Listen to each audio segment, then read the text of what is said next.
Hello दोस्तों, आज की इस वीडियो में मैं क्लास इंटर के लिए पंचलाट कहानी लेकर आया हूं। दोस्तों, इस पंचलाट कहानी को फणीश्वरनाथ रेणु द्वारा लिखा गया है। दोस्तों, इस कहानी में मुख्य 3 पात्र हैं। नंबर 1 गोदन, नंबर 2 मुंदरी, नंबर 3 गुलरी काकी। दोस्तों, अगर आपने अभी तक बहादुर कहानी को नहीं पढ़ा है तो आप चैनल पर जाकर पढ़ सकते हैं। दोस्तों, अगर आपने अभी तक हमारे चैनल विवेक सुपर स्टडी को सब्सक्राइब नहीं किया है तो चैनल को सब्सक्राइब करें और बेल आइकन पर क्लिक करें, जिससे नई वीडियो को नोटिफिकेशन मिले आपको सबसे पहले।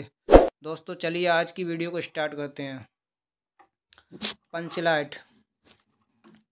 फणीश्वरनाथ रेणु जी हिंदी जगत के सुप्रसिद्ध अचालक कथाकार हैं। अनेक जन आंदोलन से वे निकट से जुड़े रहे हैं।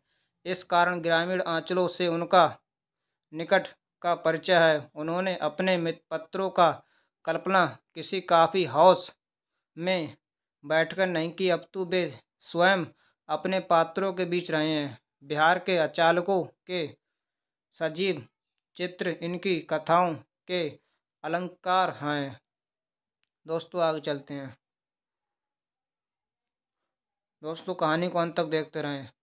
पंचलाट भी बिहार के अचालक परिवेश की कहानी है। दोस्तों, ये पंचलाट कहानी है बिहार के अचालक परिवेश की एक कहानी है। दोस्तों, यह एक बिहार के गांव की कहानी है। शीर्षक कथाकार केंद्र बिंदु है। दोस्तों, ये इसके शीर्षक कथाकार बिंदु हैं फणीश्वरनाथ रेणु। शीर्षक के पढ़कर ही पाठक कहानी को पढ़ने के लिए उत्साहित हो जाता है। दोस्तों, शीर्षक को पढ़ के ही पाठक कहानी के लिए पढ़ने के उत्साहित हो जाता है। इसी प्रकार के द्वारा रेणु जी ने ग्रामीण आंचल का वास्तविक चित्र खींचा है। गोदन के द्वारा पेट्रोमैक्स जला देने पर उसकी सभी गलती माफ़ कर दी जाती हैं। दोस्तों, ये गोदन है, अगर वो पेट्रोमैक्स गांव की जला देता है तो उसकी सभी गलती माफ़ कर दी जाती हैं। उसी पर लगे गए सारे प्रतिबंध हटा दिए जाते हैं। दोस्तों, गोदन पर लगे गए सारे प्रतिबंध हटा दिए जाते हैं उसी दिन, तथा उसे मनोकूलन आचरण की छूट। दोस्तों, आगे चलते हैं। मनोकूलन आचरण की छूट मिल जाती है। दोस्तों, उस पर जो प्रतिबंध थे वे सब हटा दिए जाते हैं, उसे सभी आचरण की छूट मिल जाती है। इससे स्पष्ट होता है कि आवश्यकता पड़े बड़े से बड़े रूढ़िगत संस्कार और पारंपरिक को अर्थ साबित कर देती है। कथानक संक्षेप में रोचक, सरल, मनोवैज्ञानिक और कथा यथार्थवादी इसी केंद्रीय भाव के आधार पर कहानी के एक महत्वपूर्ण उद्देश्य को स्पष्ट किया गया है। दोस्तों, आगे चलते हैं।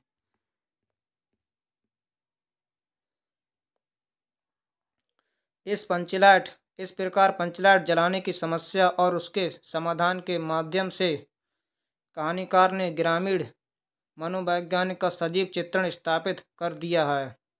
ग्रामवासी जाति के आधार पर किसी प्रकार टोलियों में विभक्त हो जाते हैं तथा और आपस में ईर्ष्या द्वेषयुक्त भावों से भरे रहते हैं। इसका बड़ा ही सजीव चित्रण इस प्रकार कहानी में हुआ है। दोस्तों, बड़ा ईर्ष्या से सब भर जाते हैं, इस कहानी में सब बताया गया है। दोस्तों, रेणु जी ने यह भी दर्शाया है कि भौतिक विकास के इस आधुनिक युग में भारतीय गांव और कुछ जातियां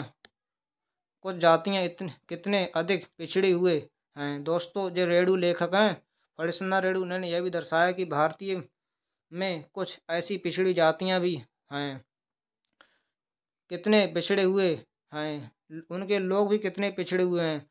कहानीकार के माध्यम से रेणु ने अप्रत्यक्ष रूप से ग्राम सुधार की प्रेरणा भी दी है। दोस्तों, उन्होंने गांव को सुधारने की प्रेरणा भी दी है। दोस्तों, आगे चलते हैं।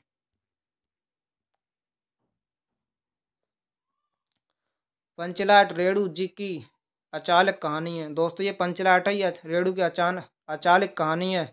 कहानी में बिहार के एक पिछड़े गांव के परिवेश का सुंदर चित्रण किया गया है। दोस्तों, इस कहानी में बिहार के पिछड़े गांव का सुंदर चित्रण किया गया है। मोहता टोली के अपेक्षित लोग हैं। मोहता टोली, दोस्तों, ये गरीब परिवार के लोग हैं।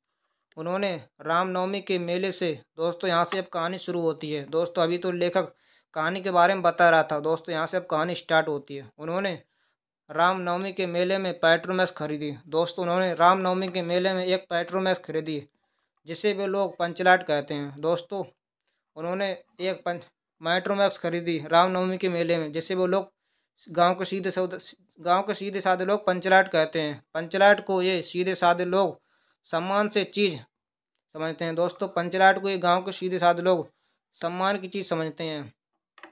पंचलाट को देखने के लिए टोली के सभी बालक, औरत और मर्द इकट्ठे हो जाते हैं। दोस्तों पंचलाट को देखने के लिए गांव के सभी लोग, औरत, बालक और मर्द इकट्ठे हो जाते हैं। सरदार अपनी पत्नी को आदेश देता है। दोस्तों आगे चलते हैं। सरदार अपनी पत्नी को आदेश देता है कि शुभ कार्य को करने से पहले पूजा पाठ का प्रबंध कर लें। दोस्तों सरदार वहाँ का था, वो अपनी पत्नी को आदेश देता है कि शुभ कार्य को करने से पहले पूजा पाठ कर लेना चाहिए। सभी उत्साहित थे, परंतु समस्या उठती है कि पंचलाट जलाएगा कौन। दोस्तों परंतु सब एकदम पंचलाट के मारे उत्साहित हैं, परंतु दोस्तों एक समस्या आ जाती है कि पंचलाट को जलाएगा कौन। सभी सीधे साधे लोग पेट्रोमैक्स को जलाना नहीं जानते हैं। दोस्तों गांव के सीधे साधे लोग पंचलाट को जलाना नहीं जानते हैं। दोस्तों आगे चलते हैं। इसी टोली में दोस्तों वीडियो को अंत तक देखें, जिससे आपको कहानी याद हो जाए। दोस्तों यह कहानी सुनी जाती है और याद नहीं की जाती, जिससे आपको आसानी से याद हो जाएगी, आप सुनते रहेंगे तो। इसी टोली में गोदन नाम का युवक है। भाई गांव की मुनरी नामक एक युवती से प्रेम करता है। दोस्तों इसी टोली में एक युवक है, भाई गांव की युवती मुनरी नामक युवती से प्रेम करता है। मुनरी की माँ ने पंच को गोदन से शिकायत की थी कि भाई उसके घर के सामने से सिनेमा का गाना गाकर निकलता है। दोस्तों ये इसकी माँ थी, उन्होंने गोदन की शिकायत की थी कि यह गोदन मेरे घर के सामने से निकलता है। मुंदरी की माँ बोली, यह गोदन मेरे घर के सामने से निकलता है तो सिनेमा का गाना गाकर निकलता है। इसी पे कारण पंचों ने उसे जाति से निकालकर अलग कर दिया।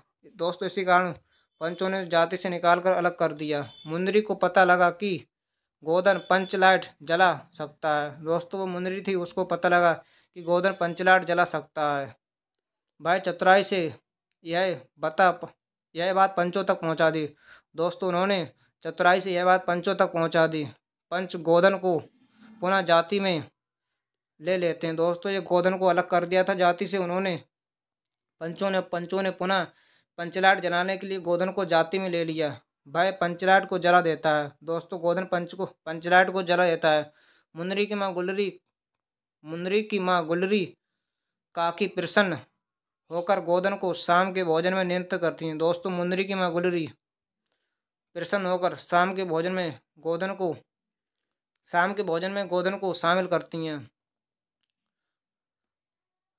हैं, भोजन का नियंत्रण देती हैं। पंच भी अति उत्साह होकर गोदन को कह देते हैं। दोस्तों जो पंच थे वहाँ के गांव के लोग, जो मुखिया थे, वो भी अति उत्साह होकर कह देते हैं, तुम्हारा 7 खून माफ, खूब गाओ सलीमा का गाना। तुम्हारा 7 खून माफ हो गया, खूब गाओ सलीमा का गाना। पंचलाट की रोशनी में लोग भजन कीर्तन करते हैं। दोस्तों ये पंचलाट जब जल जाता है तो सब लोग भजन कीर्तन करते हैं तथा उत्साहित मानते हैं। कहानी का कथानक सजीव है, सीधे साधे अनपढ़ लोग की। दोस्तों आगे चलते हैं। सीधे साधे अनपढ़ लोग की संवेदना को बाणी देने पर रेणु जी समर्थ रहे। इसी कहानी में अलंकृत जीवन की सजीव झांकी प्रस्तुत की गई है। दोस्तों यहाँ पर आपकी कहानी होती कंप्लीट। दोस्तों अगर आपको आज की वीडियो पसंद आई तो वीडियो को लाइक करें। अगर आप मेरे चैनल विवेक सुपर स्टडी पर नए हैं तो चैनल को सब्सक्राइब करें। जय हिंद, जय भारत।